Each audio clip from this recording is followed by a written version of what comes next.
I wanted to shoot a little video about the issues that I'm having with my 2023 Toyota RAV4 XSE plug-in hybrid. The car's about 3 months old, got about 5,000 miles on it now, and this has been an issue for quite some time now. It's been back to the dealer 2 or 3 times. I'm probably going to try and drop it off again today. But the navigation system, I wish I could show you, but it keeps rebooting right now. But the navigation system, when you try and plug in an address, instead of looking for the street, it tries to identify that street name as a city within the United States. And it never does look up the actual street. It tries to go to a city by that street name, which is, not good. Now, talking about the rebooting, this has happened 2 or 3 times as well, and it's an intermittent problem, but it reboots about every minute or so. And so you can't listen to the radio, you can't use the navigation at all. It's just a nightmare. And over and above all of that, when it goes into hybrid mode from electric mode, once it goes into hybrid mode, it registers 99.9 miles to the gallon. Now, I wish that it got 99.9 miles to the gallon when it was running in hybrid mode, but I know it doesn't. There's no way in the world that it gets 99.9 miles to the gallon. But, we just came back from a trip from our lake house, probably about 140 miles or so. And so the first 40 miles of that was running in electric mode, then it switched over to hybrid mode, and ever since then, it showed 99.9 miles to the gallon.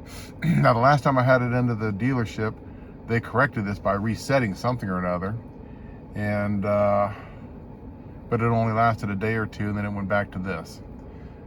So, I mean, the car's got significant issues, I think, and I'm not sure what to do about it. I'd love to hear your suggestions. But here's a couple extra comments about the RAV4 in general that I wished I had done a little bit more research about. The car's got a traditional sunroof. We didn't get the premium package, so it doesn't have the moonroof sunroof. It's just got a standard sunroof. But I don't know. I think that the car does not have memory seats, and I think that's a big deal. I would rather have the memory seats than the sunroof. I've had multiple cars over my 62 years of life, and most of them have had a sunroof. Rarely do I use the things, but the memory seats when my wife and I switch between drivers is a pretty big deal.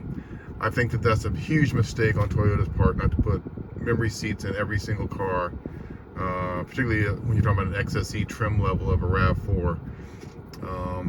It just seems like that's a small cost to add, particularly when the power seats are already in the car.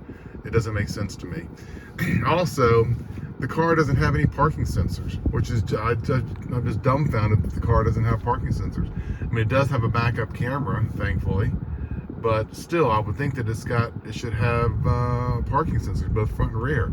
Now, amazingly, and I don't know how it does this, I need to research this and find out, but it does do, when you're backing out, when you put it in reverse, it will catch cars coming across your back path and alert you to that. So there's got to be some sort of a sonar device back there to recognize cars as they're passing by. But I just think, it's a huge safety thing to have parking sensors front and back, particularly these days. I mean, you're talking about a 2023 vehicle. This isn't 2000, it's 2023. Anyhow, so those are a couple of my grievances of the car so far. We need to take it in and have this thing looked at yet again, and it's becoming very frustrating. So let me know what you think. Thanks, bye.